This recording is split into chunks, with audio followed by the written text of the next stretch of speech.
Welcome to partialarc.com. Don't do that. You find yourself in a tavern. Yo, we should have checked for traps. I knew he forgot something. I think I can reason with him. You killed his father. Can I have sex with it? You could certainly try. I'm gonna touch a sword. Don't touch the sword! The child is evil, right? Obviously. I could cast Fireball. Always cast fireball. All right, roll for it. Welcome to Friday Night Quests. I'm Jay Jones, your host and Dungeon Master. This week we sit down for our Aftermath episode for Season 16. First we catch up with our guest, Alison Fox, and the cast, and then Mike and I will talk about the design of this adventure and answer your questions. So, without any further ado, let's get to our conversation with the cast. All right. So I guess I gotta ask real quick as kind of a post, where do you guys honeymoon? Oh gosh, where? Where Where are you guys planning a honeymoon? Nine Hill. Cal Sovereignty. That's a nice place. Actually, you know what? I've heard that the inside of that bag of holding is pretty nice. There's a tropical island in here. Is there an island that we go to? Do we want to sail to an island for like a couple weeks? Yeah, that sounds real nice. Okay. Fantasy honeymoon on an island. Yeah. Very where nice. we have Fantasy to, island? Where we have to like fight our way out of something. horrible. Right. It all goes horribly wrong. The whole island. No. That's on the pamphlet. It actually says, listen, we No, get a lot of adventurers and people are always wondering about the mysteries that are going to happen here. There's nothing. We're very boring, very plain, a lot of good boring drinks. island. Just enjoy. Yeah, like we're in those little huts that have the glass in the bottom and you just swim Yeah. out of your hut. Yeah. Ooh. It can be called Super Boring Island. Sold. Okay. Like, people love it to come here because literally nothing ever adventure. happens. Nothing adventure. ever happens here. Okay. It's actually a magical spell that keeps anything interesting from occurring on the nice. island. We need to remember this place. Unlike in a case sandals We need resort. to keep something safe. Everything bad happens. If you guys could, just to go around real quick, if you guys could go anywhere in like a fantasy world, where would you go for like a honeymoon? If you could pick anything like crazy, like a dragon's retreat or like a freaking magical cave filled with diamonds. I don't know. I'm just curious. A magical cave filled with diamonds. For anyone could pick any location in a D&D world to go for like a honeymoon. What do you think would be fun? I would go somewhere and get like infused with like bomb-ass powers. There you go. Like a mountain retreat would be cool. Like backpacking through mountains. I know that's not sexy sounding, but it sounds fun. Or going through like a jungle. Like a jungle that's really pretty though. Nice. Yeah. I think it would be fun to have like rural, like just go have a nice, calm, rural like road trip through like rolling hills and see like, you know, eat like mutton. Get into that local mutton. Yeah, and then like maybe talk to a couple local wizards. You know, it'd be fun. Yeah, keep it chill. I don't want to go like to the ruins where there's fucking eyeballs watching me at all times. That's not a honeymoon to me. I don't know, honey, you want to solve this 10,000-year-old The Cave of a Thousand demon riddle? Eyes. Singing Waterfall. Yeah. Oh, okay, there you go. Oh, nice. Oh, that's sweet. You get some waterfall and it gets to sing to you. How does the waterfall sound? Is it like a George When Michael? the moon hits your eye like... Ooh, I don't know, a few minutes of that. Yeah. It only sings that song on repeat. Yeah, it only knows a couple of lines of it. Oh. Oh, boy. Is it? Wait. That's a boy. That's terrifying. Blah, blah, blah, some of the words, da, da, da. See, that's the beginning of an adventure. You got to figure out how to kill that waterfall. Yeah. Kill the waterfall. All right, so I want to Don't know. go chasing waterfalls. I want to know how hard we fucked up your adventure today. Oh, so hard.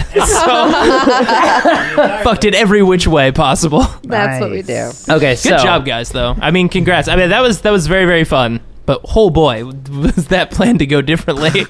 Nice. What were you planning? I want to know. Just a whole other arc of that adventure. I did not expect you guys to just start in a final fight with those guys from Jump Street from that encounter. There was Thank God we did, because we barely survived it starting that way. Mm-hmm. Had we tried to deal with the box and then fight those guys. Well, there's a very real chance you would have just defeated that box and you would have won. I guess, if he Yeah. wasn't a sore loser. We would have to see. I guess you would have had to have seen. Yeah, Turns out to be a really nice guy. really nice dude. He was awful. He was the worst. I gotta say, the most amazing thing, the hardest thing for me to figure out for this adventure was that freaking demon box, and you guys never fought it. Like, you have no idea. For days trying to rack a interesting puzzle for you guys to solve with that goddamn demon box. You're like, you know what? We're gonna avoid Let's that. just go rip that. Let's just go cut that guy's arm off. And I was just like, of course, Oh, of wow. course. Yeah. I was like, my God. You gave us a remote control. That's where I fucked up. I shouldn't have given you that remote control. God plans. Mistakes players were laugh. made. Yeah. It goes both ways. And now, by creating a remote control, you guys just now have a demon device. Well, he wants to blow it up, so. We'll see. Now that I've slept on it a little bit. Oh, you've slept on the demon device? Slept on that Physically? Yeah, demon that's device. not going to be bad for my Shouldn't alignment, do that. right? No, not at Shouldn't all. do that. I mean my spine alignment and my moral alignment. Yeah. They're the same. Nice. All right, guys. All right, guys. That's the game.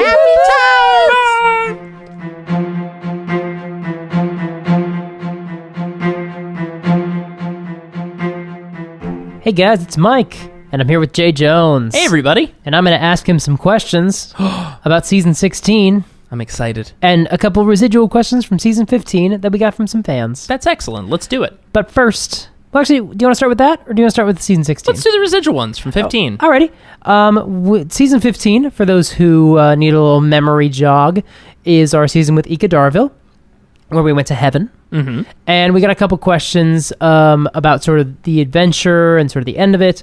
One of them was asking about the random rolls. Sure. Because season 15 opened with the magic that was coming off of Jiguhor, and asked, what recommendations do you have when making your own random tables? That's a great question. So for me, I think how I built that table was around the character itself, and a mix of what I thought would be fun. But it had to make sense for the character. And Okay. some of that will come into play and be revealed why I chose those things eventually. But essentially, if you want to make a fun random table like I did for this weird magical curse, essentially, as long as you feel like what's coming out of this character makes sense to them and what story you're trying to tell, I say, like, be creative. I was trying to mix it up with different things that were going to present challenges or present, like, weird encounters for the characters that's dynamic enough for the group, but something that they could solve. And when I say something they can solve, these should be things that can stack on top of each other continuously and not present like an unwinnable scenario where you're like, okay, I've got a mummy lord on this table and I've got this and that. So like if you happen to roll mummy lord over and over again, you just like TPK the crap out of your team. That's actually something I was going to bring up as well, because I had some random tables in the interlude adventure we did for How The End Begins, which was the second side adventure. Not a side adventure by any means. No. Definitely a very key adventure. But there were some random things that could have happened, and one of the things that I was thinking about was each one of these needed to be able to potentially stand on their own as something that could happen to you and like be a problem. Like, for example, the flame skulls floating past was a random thing that happened. Had you fought them, that would have been bad. The vampire that approached you in the library was also random. Had those happened at the same time, it wouldn't have been fatal. It would have been harder, notably harder. Right. But those are also things that could have been resolved in a couple of different ways. That was the other thing to think about when you're thinking about, these things need to be able to stack. You have to be very mindful of that fact. You have to be very mindful of the fact that you could roll more than one of these things into each other. But also try to have things that you don't necessarily know how they're going to be resolved by the players. Don't just have like a fixed thing. Like, for example, with the little crawling hands on the ground in not that we're doing an aftermath for that season, but the little crawling hands in that season, I didn't know how you guys were going to handle them. And you had just a really cool way to approach it with the glasses and the detect magic and things like that. Yeah, it created like this fun like laser grid, but like necromancy laser grid, which was fun. And it was the same thing of looking at, medium challenges / interesting obstacles or interesting because plot elements that might happen. I think that's what the fun of that fight was. At least that's what I was shooting for, was that it's less like dire and deadly and more like creative problem solving. Yeah. Where like there's a few times on the show where I like to create encounters and situations that aren't just, here's a big monster that's trying to kill you, will you survive? Like, I also really, really enjoy just the skill challenge scenarios. Like, if you guys remember all the way back in season 7, where I had you guys hurtling towards an island on a boat that wouldn't stop, and if you didn't get there, I tried to make it very clear, like, you will die if you don't slow down this boat. which I like those scenarios because they are outside of the normal stab it until it doesn't move anymore and stops attacking us. And then cut off its head and bury it in a river. Pretty much. And even though you guys solved the boat like that, cutting off its head and burying it in a river, I mean, there's other ways to solve those problems. I don't know if it's a joke for people who didn't listen to season 7, which is weird. You should listen to it if you haven't. It was good. I don't know if I said who asked that question. That was from Archangel. Oh, yes. Thank you, Archangel, for your question. And we got 2 questions from Amanda. Okay. Amanda asked, in regards to season 15, how far back did you plan the angel storyline? Izzy saw that dead angel a while ago. This was, I guess they saw in season 13? It would have been end of season 13. It was the end of the Underdark Feywild. No, the Underdark adventure. Oh, that's right. It was the Underdark. Yeah. Because there was a lot of jumping in planes. There was a brief Feywild moment in season 13 and then the Underdark. Yes. Mount Celestia, rather. Yes. How did you... So the question was, Izzy saw the dead angel a while ago, and did you know they would end up in the celestial plane in that episode? In specifically when they were flipping around? Yeah. I didn't, but I had planned a lot of these like meta game scenarios like out for a while now. And there's been a lot of peripheral stuff that's been going on in the world that sometimes you guys have missed depending on where you chose to go in the adventure and who you chose to interact with. There'd be different things that you would hear or overhear. And when you guys went to Mount Celestia, I was like, oh yeah, now I can hint at what is to come, essentially. And this was one of the things. So yes, to answer your question, that was planned out very far ahead. About how far back did you start laying the seeds? I mean, because you've been laying the seeds is a fun little pun. Yes. Because we've been dealing with the Moondrop Lily? For a while now, we've been dealing with the Moondrop Lily since season 5. Have you known that this is the trajectory this story was going since season 5? I would say since season 5, a lot of the endgame stuff was like building out, even before season 5, I had makings of where I wanted this to go.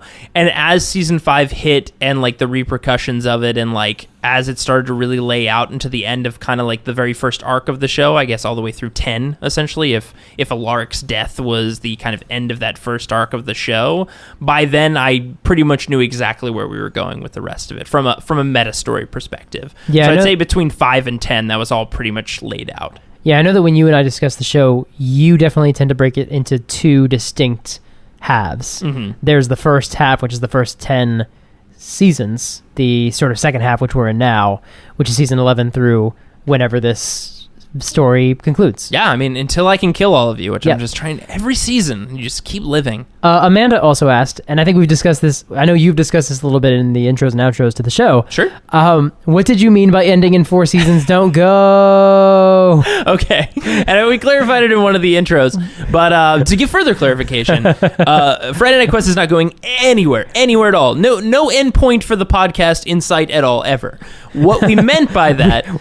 We're maybe writing checks our bodies can't cash. Yeah. But yeah, yes, for all I will do this till I die. And then beyond. Yes, as a lich. It'll be a very interesting podcast at that point. But no, what we meant was that the arc of these characters will be coming to a conclusion very soon. Obviously, there's an overarching story we're telling with the Moondrop Lilies, the stuff that's going on, the crazy stuff you saw on Mount Celestia, and all like these bigger picture stuff, which is going to be coming more and more into focus as these seasons progress, obviously leading to a climax and a finale for everything, because these characters are getting very high in their levels. I mean, you guys are ridiculously powerful at this point, and as interesting as it would be to have these smaller stories, it's very difficult to challenge you guys when you guys can, I don't know, for example, turn into clouds and just leave an entire castle filled with giants and adventure. And that was 5 seasons ago. That was 5 seasons ago. 5 levels ago. So, like, when you guys can, like,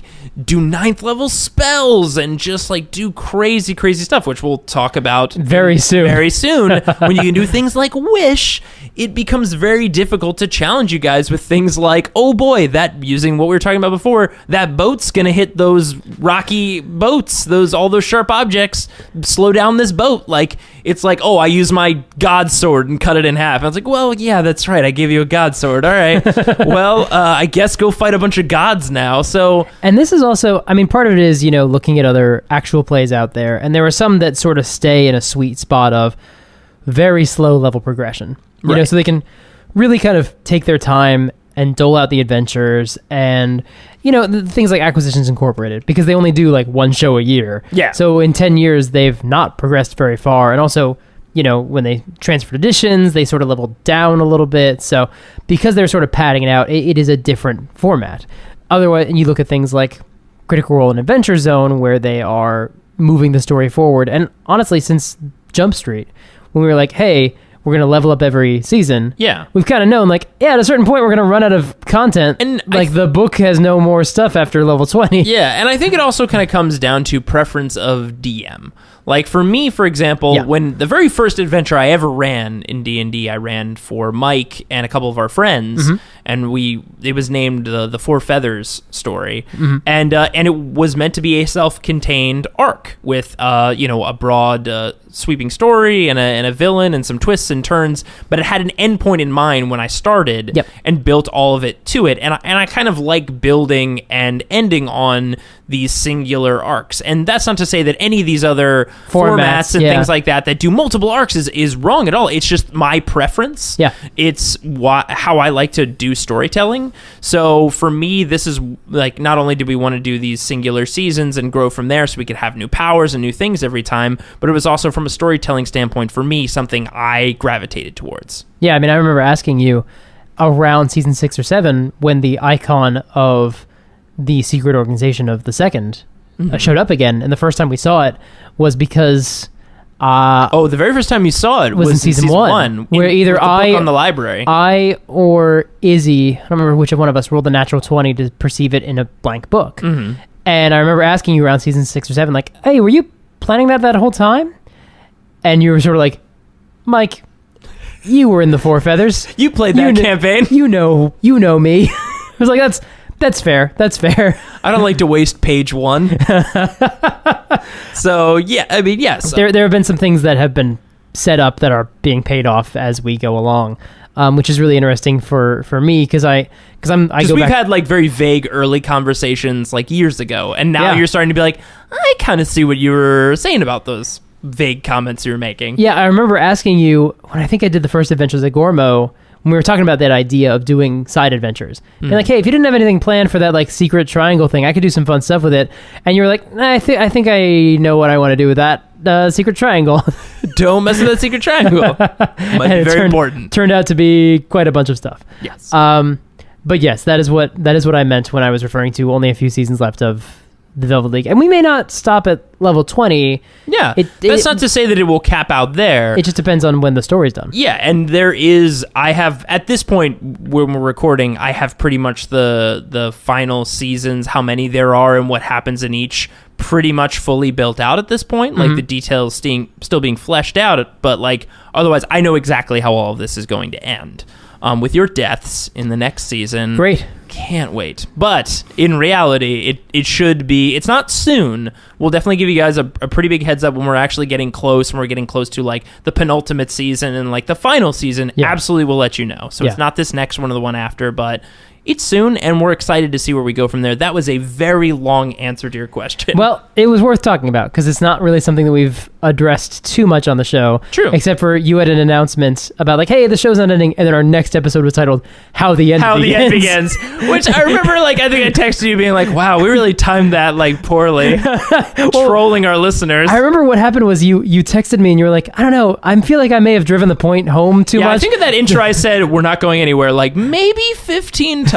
Like, we're not going anywhere. And then the next episode was like, How the End Begins. And I was like, Jay, I think it's a good thing that we were clear. Yeah.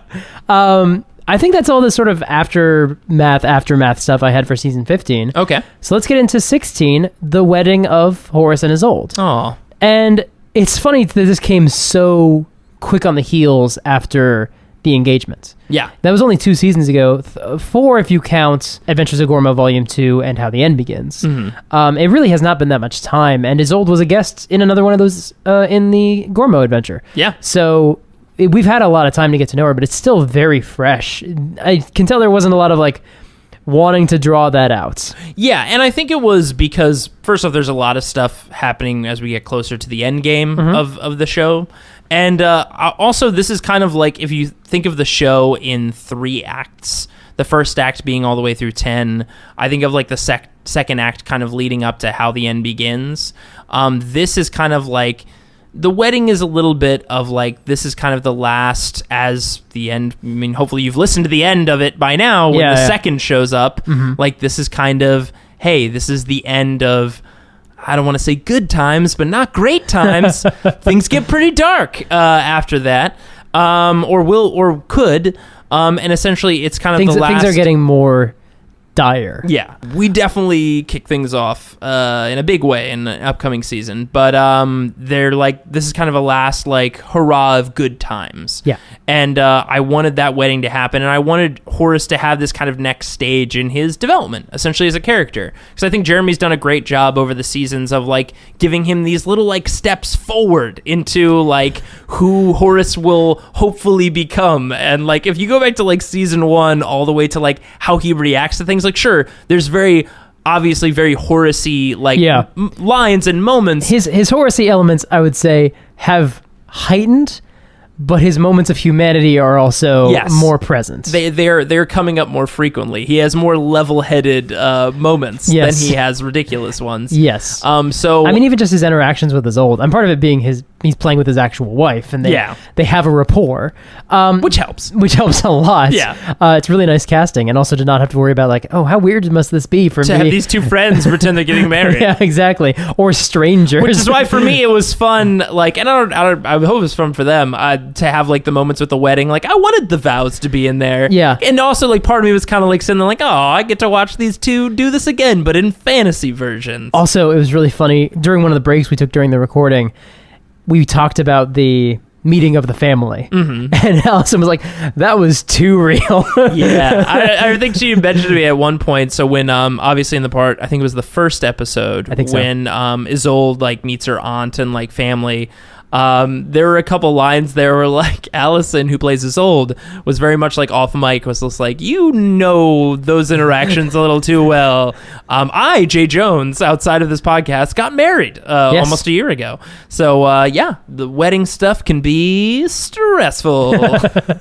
Yep. So was the impetus for the adventure, the jumping off point, was it just the wedding? What complications can we present, or was it, how can we push Horus forward? Here's a wedding to catalyze that. It was 100% built around how can we push Horus forward. Okay. I mean, there's always the theme of like, hey, it's a wedding, we're gonna have wedding shenanigans, and like there was a bit at one point where like, I know I've never made an homage to another intellectual property on this show. We've talked about this, but there was a bit where I was like, oh, it'll be like Scott Pilgrim, like 7 Evil X's at one point. Yeah. And then when I thought about it for longer than 5 minutes, I was like, that's incredibly boring. That has literally no theme or anything to it whatsoever, of just like, it'll be an adventure of them fighting 7 people. Like, that's just very strange.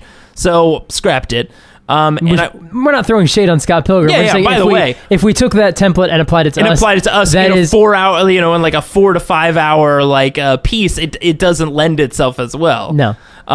But essentially with this adventure, I wanted it to be like, I wanted to test Horus and Ysolde's love, essentially. I wanted to present them with a gauntlet to essentially really put up a mirror to Horus and Ysolde and be like, hey, like, should you do this? Like, you're kind of doing it because it's for political reasons, like a lot of people did back when they would marry off, like, between France and England and all that to make treaties and stuff, which is very much happening in the show. Yeah. Like, there's real crazy stuff happening. It's a political marriage. Yeah. So, but I wanted to see, like, because Horus has been all over the place with his romances, and I believe people have called it out on Twitter as well. Yes.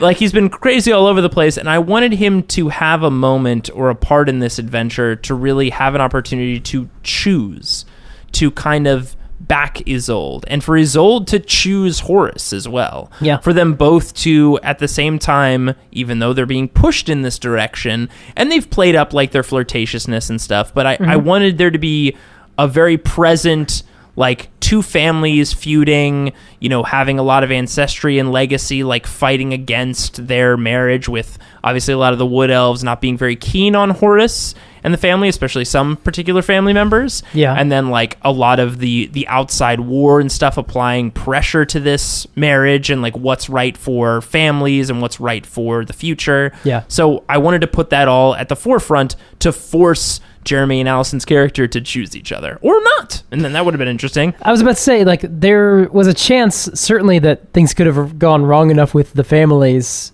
and the right, potentially, that, and we'll get into the right and we'll get into Felix in just a moment. But there's a chance that this could have gone wrong and potentially could have led to a wedding being called off. Yeah. What? I was prepared for that result. Okay. And like, I mean, it wasn't the one I was hoping for. Sure. But I was certainly prepared for it. Cool. So you knew that there's like, obviously you know there's a chance that like we'll do something to surprise you. Yeah, it's never happened on this show where you've changed the entire direction of an adventure. But yeah, it could happen. Let's talk a little bit about Felix. Sure. Because I don't remember if we called this out as much on the show, but definitely we were talking about it a lot, like about halfway through the recording. He's a very interesting character. He felt very well-rounded, and his party did as well. His group of adventurers, they were very interesting. They felt very developed. They had like cool characterizations. They had magic items. I mean, Jasper had the amulet that controlled the boat. Yep. And the bag of holding on Ludo, and you and I had actually talked about sort of the cat's cradle style spell casting before, which is part of how I knew she was a bard. Also, I could see your spell cards, so I was like, oh, those are bard spell cards. And also, I know you. What? I've never played a bard in everything I've ever played of Dungeons and Dragons, except for one time when I was except on the show. Cleric. You've never. That's true. You've never played a bard on the show, which is really surprising. Yeah, maybe someday, Mike. Probably not too long from now. I love bards so very much. But this group felt very interesting, and obviously we didn't do the Scott Pilgrim approach, but we did have an X come into play. Can you talk a little bit about how those characters were developed and designed? Sure. So basically what I wanted to develop was what would happen if the Velvet League met another Velvet League. Yeah. And Felix and Felix's crew was very much that. I wanted to build out like a really fun like adventuring party and just try to be as creative and weird with them. And I poured a lot of heart into these characters. Yeah. And I hope it came through in the recording. But I really wanted to make a really fun group of characters that like at the end of it, I was like, I could easily like see those adventures. Like they were probably really cool what they did, because these guys were sky pirates. They're sky elves, which is essentially like a group of elves. We didn't really get into it as much in the adventure. I mean, I could fill up maybe like hours of just like stuff that I write in my head that never makes it out. Like every DM probably. Every DM has but that like book, every DM has that book in their head. They're just like, nobody knows about any of this cool stuff that I made up. Of like it's just like a faction of the wood elves like went off and like created a kingdom in the sky, and there are like sky pirates, and like Felix is literally a lord of one of these realms that are just up in the sky, and this is his like world-renowned adventuring party. Like everybody in that community knows Dapper Chair and knows Ludo and knows Jasper and knows Felix. Oh no, Velvet League are the bad guys in someone's story still. Somebody's story. There's kids up there with like dolls of Dapper Chair and Ludo and going on their little adventures. It's funny too thinking about those characters, because you, Jay, have played a Goliath cleric, and there was a Goliath in the party. That's true. You play bards all the time, and there was a bard. You and I have talked about Tabaxi bards before. Yes. As a potential future character. I love Tabaxi, which are if people don't know what Tabaxi are, they're the cat people. The cat people, and they're so cool. Tabaxi and Goliaths are both in the new Volo's Guide to Monsters. Yeah. And listen, if you don't like the concept of a Tabaxi bard that uses a cat's cradle to pluck strings to use musical powers, I don't have anything else for you. And then the other character was the monk, and you played a monk on the All Raven's Eve episode. Yes. So the Stu's Scary Stories. Also, how I essentially presented him in the story was kind of a shorter elf, and is kind of reminiscent of I always kind of like gravitate towards halfling characters. So that was the party, and I just wanted to create like a fun and like also make them like make sense within the adventuring party. Like Ludo is kind of like the engineer mechanic of like the boat. Jasper is like the pilot of the boat. He controls it. More about that maybe in a future future adventure of how it's controlled. It's going to take us a while to put that thing back to together. fix that boat. Humpty Dumpty it. And Dapper Chair would be like your diplomat of the group and like kind of the trickstery one. And then Felix is obviously the face. Yeah. He's the, he's the Lord Ehrenbane and obviously he's the head of the group. So, and he's a rogue. Yeah. I guess that came up very did discuss loosely. It, yeah. No, we discussed it. Yeah. Because he snuck especially well. And he had a moment, which we'll get to in a little bit. Sure. Before we get there, though, there was the demon box. Yes. The demon puzzle box. Yes. And we talked about this only a few moments ago with Allison and with the rest of the crew. You had a plan for that puzzle box. Oh, boy. That demon puzzle box. The demon puzzle box of the story was the split point, was the breaking point. Was the point of divergence. The fork in the road of... the point of no return. Of actual adventure and planned adventure. Yeah. But yeah, I gotta say... It was the equivalent of the misting into ghosts in season 11. This was far... This is the most, and we'll get to it in a little bit. The farthest the show, in my opinion, from planned to execution has ever diverted. Really? Oh, significantly so. Because you and I have talked about how in season 11, none of the encounters were the encounters that you prepared for. Yes, but the results and the theme of it ended up being the same. Okay. This one, and we'll get to it in a little bit. Well, we might as well do it right now. Sure. So, I gave the demon box a remote, and I shouldn't have. I tried to logically explain why he was able to like turn it off or turn it on. I could have just had a button. Could have been anything. Could have been a magic word. Doesn't matter. I chose a remote to physically put on his arm that you guys could figure out. Which, as soon as you guys called it out, I was like, oh no, I've made a fatal mistake. So this demon puzzle box, I'm not going to talk about what it does because who knows, right? You guys might find out about it in the future. Oh, okay, fair enough.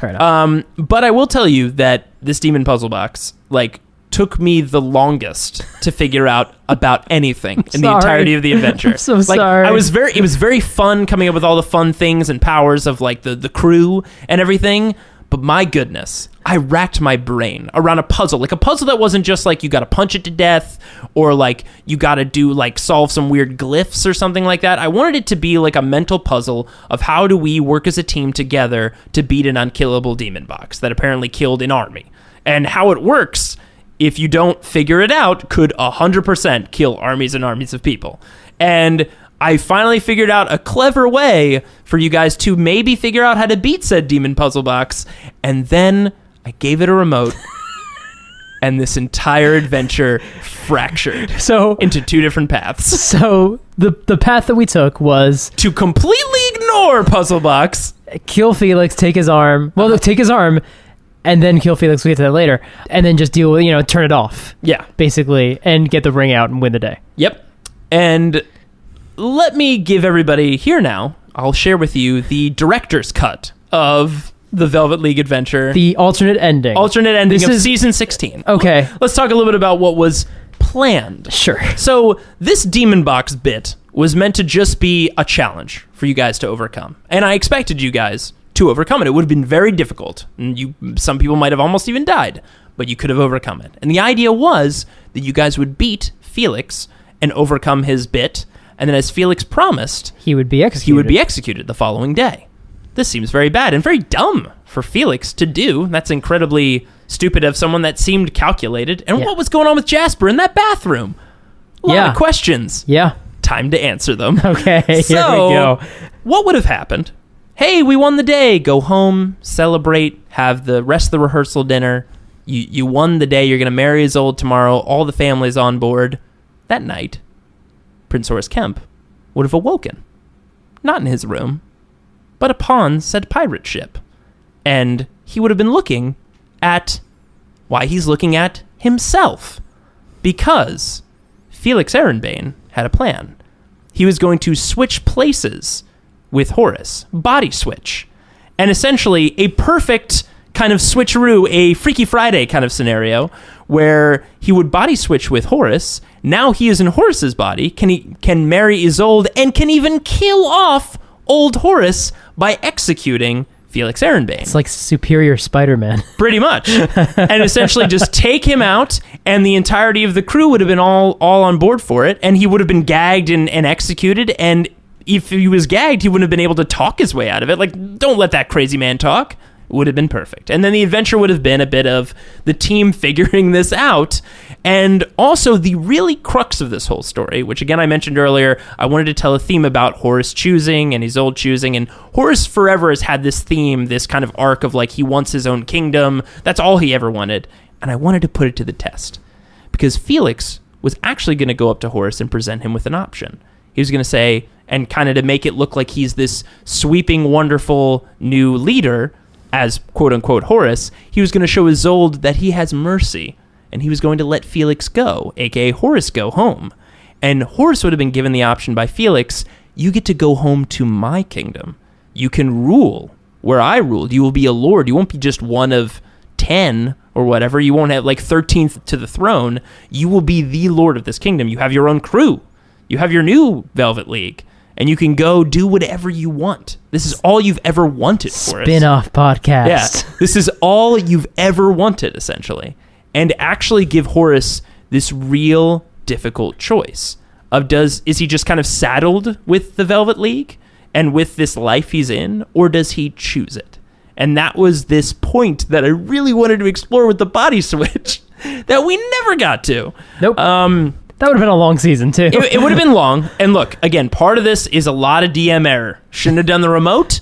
Honestly, probably with how long the episode was running, or the adventure, I should have just, right after the rehearsal dinner, not have him show up and do an announcement. He should have just body switched in the middle of the night. I've thought about this a lot. And he should have just body switched in the middle of the night, and we just cut out the demon engine thing and just go straight into the body switch deal.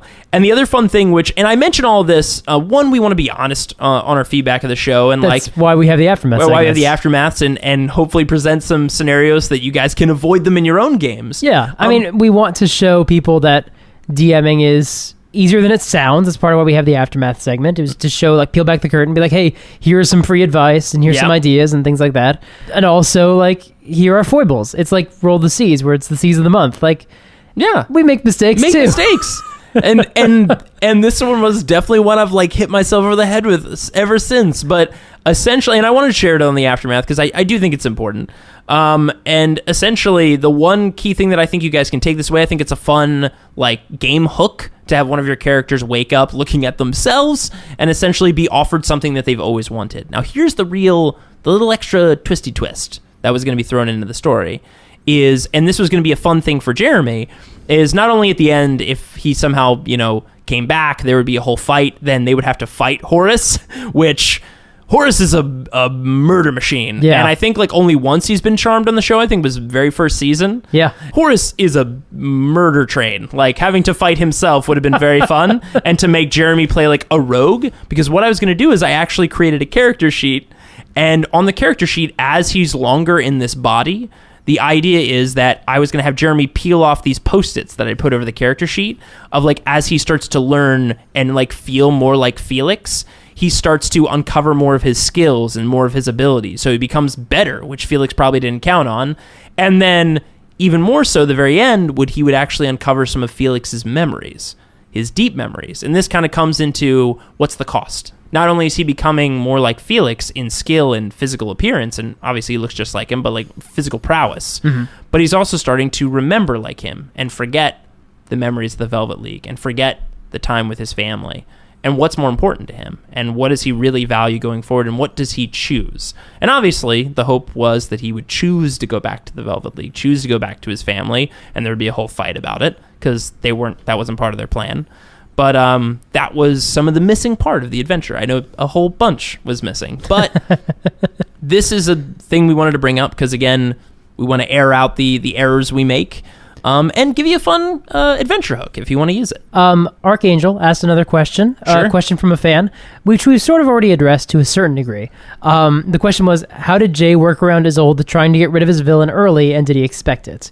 Because Ysolde really was the one who, right at the beginning, I guess we really haven't talked about that part. No, not at all. When Felix, I guess even before the rehearsal dinner, that's right, because Felix shows up And there's the thing. Oh, what was the thing in the bathroom, by the way? Oh, you're right. So in the middle of the night, to get Horus out and to obviously make security a lot less, Jasper was pushing through some magic and some smoke through. He's obviously controls wind elementals. Yeah. So he was pushing through stuff to make the guards and the security sleepy and to fall asleep and to essentially get really tired and go into a deep, deep rest. Got it. Fair enough. Good thing that she acted the way she did. Yeah. And she didn't just call out Jasper, though. She called out, like, the whole group of them and was like, you guys all got to go. Yeah. Sorry, Felix, it's done. Did you expect a reaction like that? And how were you feeling in the moment? Because we know how you addressed it to a certain degree, was bringing him back in the rehearsal dinner, which was probably where that was always going to happen. There was always going to be a type of like announcement or a kind of an escalation to it. I just, I wanted to leave that open to an organic outcome. And boy, oh boy, I can honestly say I did not expect Alison Ysolde to pull that on Felix and the crew. Because, here's the thing. Very honest reaction. No bullshit. Like, No. She was like, get out of here. You're causing problems. I don't know what this guy's doing. Fair reaction. And I was like, oh, okay. Well, there goes all those characters. Yeah, and even when we took a break after that, you were like, I wonder how badly I just messed up Jay's adventure, not realizing how much worse it was going to get for all of us when we really did turn your adventure upside down only an hour later or so. Yeah, oh boy, you guys you were like, I know how we'll solve this demon engine problem. And there was a moment too, I remember in the episode where you were like, oh, but I kind of want to figure this out. And I was like, yes, Mike, yes, go with that instinct. And at least this is a perfect example of how true we are to the show. We don't stop and say like, hey, I want you guys to do this. Like, I let you guys just ride this out and figure it out along the way. Yeah, because she was even saying like, I wonder, like, I feel bad. I just sent your characters away, and Jeremy was like, Jay can take it. Yeah, I've dealt with a lot of shenanigans of this show. And of course, the worst came an hour and a half later. Yep, but even then, here's the thing. I still love how things turned out. I think we got a lot of crazy stuff that happened. That fight was brutal, so intense.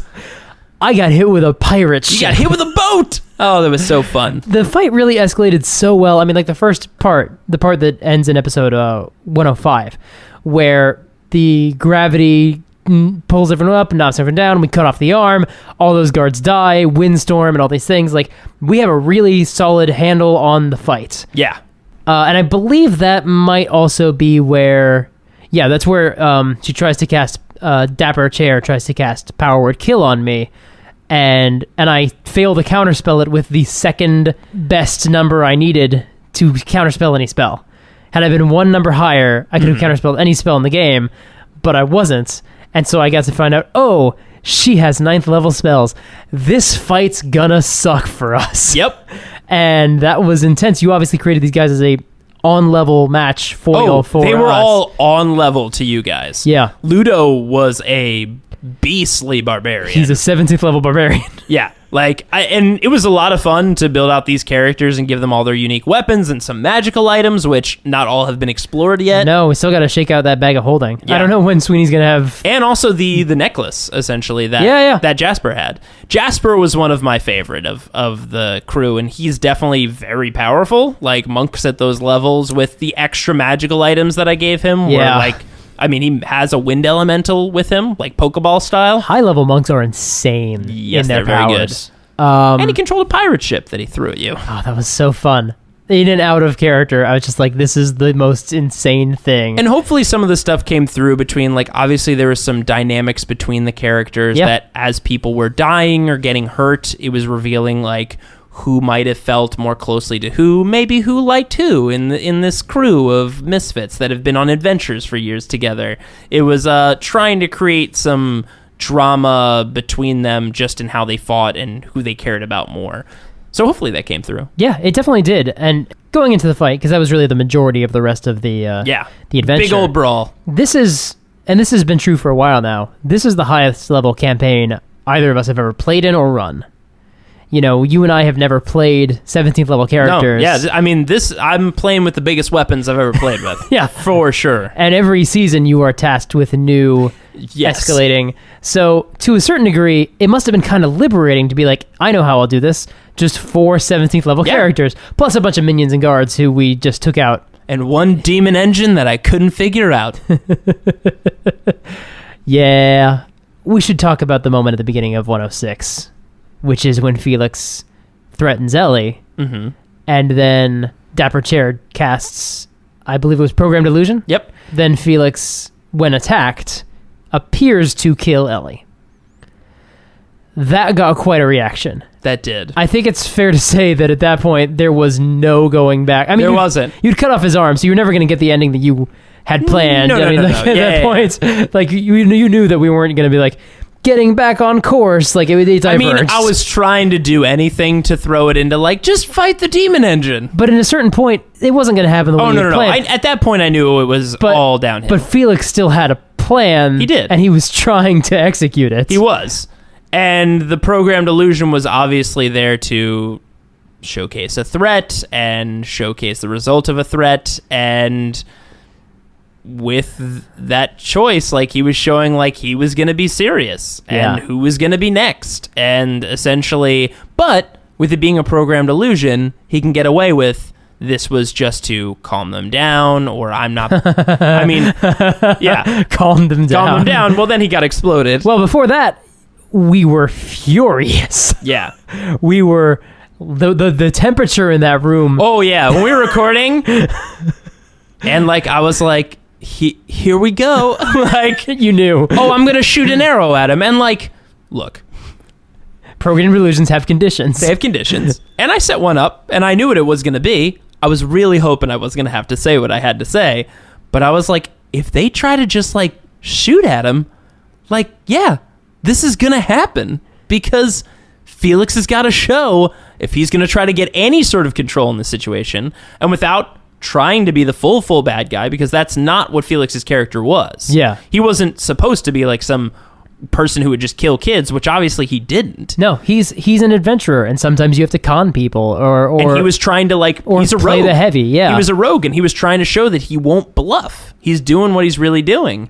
And obviously him and Dapper have played this game before, which is why Yeah. they had this unknowable moment of like, okay, we know how to regain control here. We've done it hundreds of times in other adventures. I was gonna ask about that.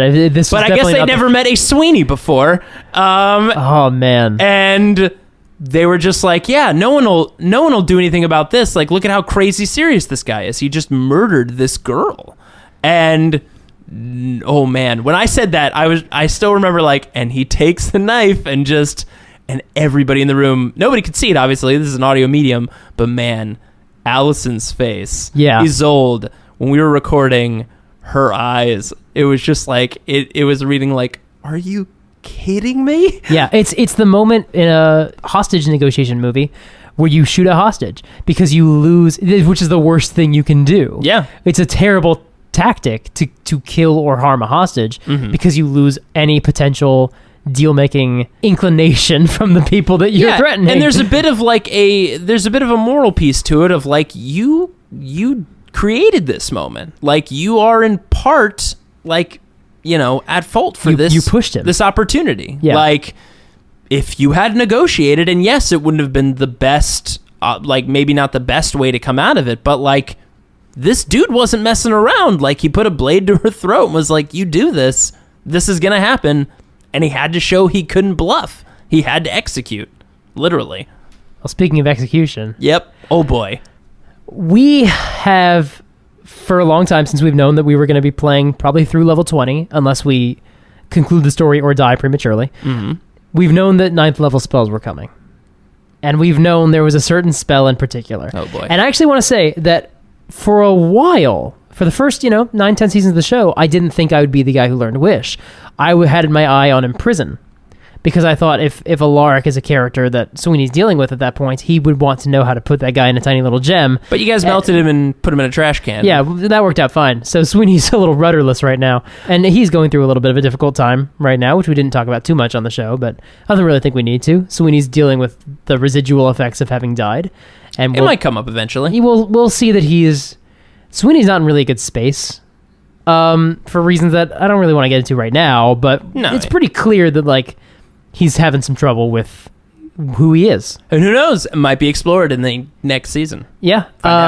We recorded season 17, and there are some bits early on where it becomes very clear, like, Sweeney doesn't necessarily know what he's doing anymore. But ever since Alaric died, I've known, like, well, once I get 9th level spells, I gotta learn Wish. Oh boy. And really, it was just a question of how long can Mike hold his load? Not at all. No. Well, here's the thing. I have known, you can use it to recreate other spells. So I thought, okay, this will be a cool way to get access to other 9th level spells. If I need to cast Gate, we've got a way to do it. If we need to cast so-and-so. And I try to be judicious about my spell slots, but often it's like, hey, I'm the guy who fired Disintegrate at Alaric the first time I saw him and didn't check to see if he might be an illusion. Which was great. It was a very emotionally charged moment. It was my only spell slot at that level. I'm so glad it happened. I cast my highest level thing at him because that's what Sweeney does. Even though he likes to think that he thinks tactically, he really reacts emotionally. Very driven by his emotion. Very much so. Which is why that moment played out very well. It was very much a master student still like, oh, come on, kid. You still haven't figured this out. I'm so proud of season 10 for so many reasons, but that's a big part of it. But this moment where, I think you hear it on the show, like, Jeremy tries to kind of laugh his way through the death of Ellie to a degree, and it's because the room was so ice cold at that moment. Because Kelly and Allison, in and out of character, were flipping out. Yeah, rightfully so. Mm-hmm. And I was sitting there, and I was actually across from you because I was very sick, and it was keeping me as far away from everyone else as we could. So I was in a weird position, and I actually had eye contact with you more so than I ever do. You also had a very emotional reaction. Everybody in the room, I was like, oh boy. I can only imagine, because I didn't say anything for about 4 minutes. You didn't. You were quiet angry. My hands were white knuckled on my seat, like literally like past my armrests, like grabbing onto the butt of my chair, just holding myself there. Which, look, for a DM, very jarring to have this kind of weird air in the room, but also, you don't get it often. And honestly, I was very happy with it. I remember in an old game where you were playing the Goliath Cleric, where you came to a town and you found the statues of gods broken and shattered outside of the city walls. And your happy-go-lucky, usually jovial character flipped a switch, and started just banging on the door with a hammer, with a war hammer. And it was like, oh man, I conned you into having an emotional reaction, more or less, which is what this was. Not only was it me you as the DM, like, manipulating us through the story, but it was literally a lie in the story. And it was like this emotionally charged moment that you knew would have a different payoff than we thought it would. But boy, did I have a different plan. I love that you blew your one shot of Wish, because you lost its power. Which I didn't necessarily know I was going to. Exactly. But I knew the odds were not in my favor. It is so, like, we couldn't have... I love... I'm so happy. That it went on an emotional response. It wasn't, again, playing back to Sweeney being very emotional. It wasn't like, we gotta strategically figure this out, or maybe the final enemy that we have to deal with, we're gonna need this one thing and we need Wish. No, he burned it on the fact that this asshole might have just killed this little girl. Well, definitely killed the girl. And that guy's gotta go. Yeah, and because the little line that he gave to Dapper, where he's like, don't fuck with me with illusions, that was all posturing. Sweeney and Mike had no idea this was a programmed illusion. Yep. I hear in the episode, when you say the blood explodes from 3 different points, I thought it was because he had mirror illusion cast on himself. And so there were like 4 of him, like, hiding in the crowd, and they were all exploding at once. And I was like, oh, that's great. But no, it turned out it was a different illusory spell. And we were just getting this weird ripple of blood coming around the illusion. Out of, like, what I imagine is like a weird pixel square of like a hologram. Exactly. But yeah, I was so happy with that moment. I don't regret it at all. Oh, I mean, tactically, it would be so great if I had Wish again. Having recorded season 17, it would be so great if I had a Wish. Oh, boy. It would be so awesome if I had Wish. For a number of reasons. And, heading into the higher level shit, would be really nice if I had that way to cast any spell I wanted from the book. And it's entirely verbal? Yeah. Oh, boy. Yeah, it's just verbal. There's no other components. Very interesting. But yeah, I know it really would have like changed a number of moments in season 17. But I don't have it. Yeah, It's gone. It's gone. that shit ain't happening ever again. If anybody thinks we started 17 with him being like, "Oh, I found it in a book," like, Nope. nope, It's very clear. You can never cast this spell again. it is gone. So, you can never cast this. It doesn't like if I find a 9th level scroll, which I don't think those exist ever. Yep. But yeah, if I ever were to find it, nope, sorry, you don't get to do that. Yeah. This magic is closed. It's like an overwhelming sigh of relief for a DM to know that wish is not out there, just creeping in the background always. I have to imagine because wish is a backseat DM spell, is what it is. It's quite literally hey, but what if this happened instead? And it's like, oh, well, damn it. It gives a lot of leeway for you to It fuck does. with me. I'm which still is, the DM, so I can still be like, no, you can't make like a god appear and punch somebody. It's funny because you can totally do whatever the wish says, or you can do what literally I said, which is why I wasn't speaking for 4 minutes. I was thinking about how to phrase the wish. Yep. That whole... Because you knew I could have like sideways screwed with your wordage. Oh, yeah. Yeah. Oh, yeah. I mean, even, anytime anyone gives someone a very explicit command when they're under, like, suggestion or cure, But nah. charmed or whatever. As soon as you said you're going to blow him up, I was like, oh boy, this is perfectly just, yes. Okay, here we go. Yeah. And the fact that it was down to that one die.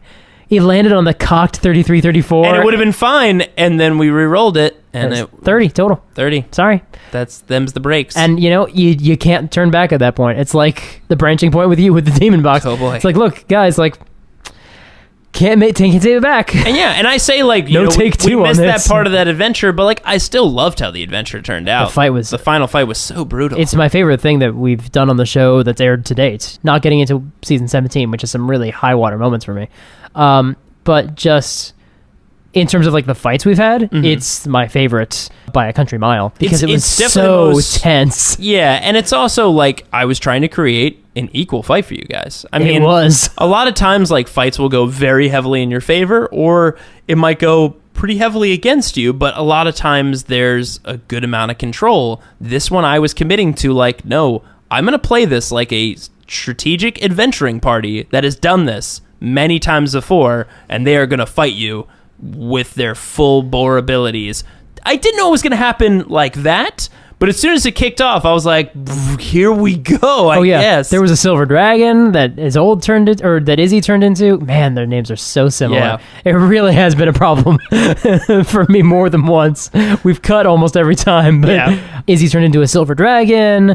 I was taking ongoing necrotic damage every time I cast a spell. Yes.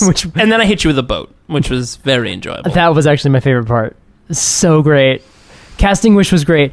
Getting the consequence of having my health halved by getting hit by a flying pirate ship. I was like, dude, if that's how Sweeney goes, Mike cannot ask for anything better. It's a great thing to have on your gravestone. He was killed by a flying pirate ship. That's like how many, so many questions. I can't even see the headstone. It's covered in roses. What happened? Oh, I was going to give this to my friends and family, but no, here you go. Got killed by a flying pirate ship. I guess I'm done now. I guess he's my new god. Oh, man. And then the wedding. We had the wedding. We had very sweet. The send off. Yeah. And then, sure enough, the second at the end. Yeah. Yeah. Turns out being at a party at the Kemp family will lead to the second dropping in on Sweeney. Or messing with his life in some way. He got off easy on Bahamut Mist 2, but yeah, it was a nice little parallel to season 6 there. Yeah, the Bahamut Mist end was a sweeter end. This is leading into something maybe not so sweet. Yeah, and it's really funny that in Bahamut Mist 2 ended with a letter from Stu Wellington, because in season 17, Daniel Fernandez is going to come back as Stu the Maniac Wellington. Yeah. And you might be asking, I thought he was off running an orphanage. I thought the whole idea was that he was going to be safe away from everyone else, taking care of those kids. Great question. That is a great question. Guys, things are not great out there right now, and they are going to come to the forefront in this next adventure. Yeah, we are very much heading into the final act. I think that is safe to say. Final acts of final... I guess we are. We're going into the final act, the final seasons of the Velvet League. I definitely think of the show in in the act structure. I think of the first 6 seasons as one story. Personally, that's how I break it down. Because it's sort of us getting to know the story and establishing, Izzy and the Moondrop Lily, but not paying it off yet. And then establishing Horus with his family.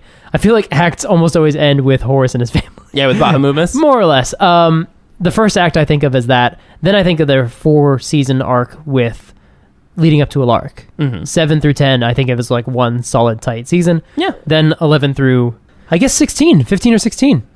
Although probably through Gormo season 2, thereabouts, and then picking up with season 15 and the How the End Begins. How the End Begins. Really is like, now we're into it. And season 15, we haven't talked about the fact that Horus was glowing. Yeah. Maybe that'll come up. Yeah, I feel like that's something that Jay forgot about. I feel like that was definitely accidental. Yeah, like, it probably wasn't important. I definitely didn't have any plans for it. Yeah. Yeah, every time I've mentioned it, it definitely won't come up. Nah, it's cool. All right.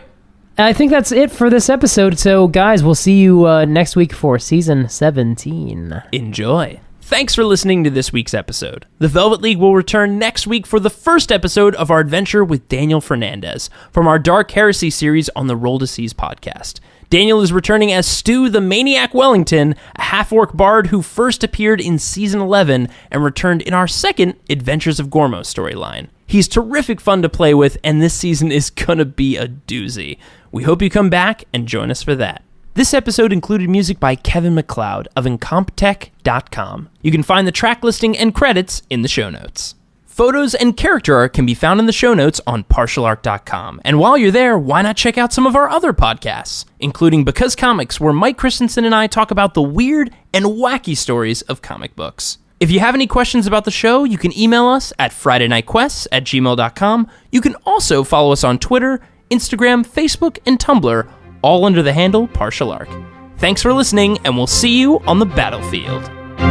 Yeah, I'm gonna loot the body. So, how much experience do we get? Well, now we have a skeleton army, so that's pretty neat.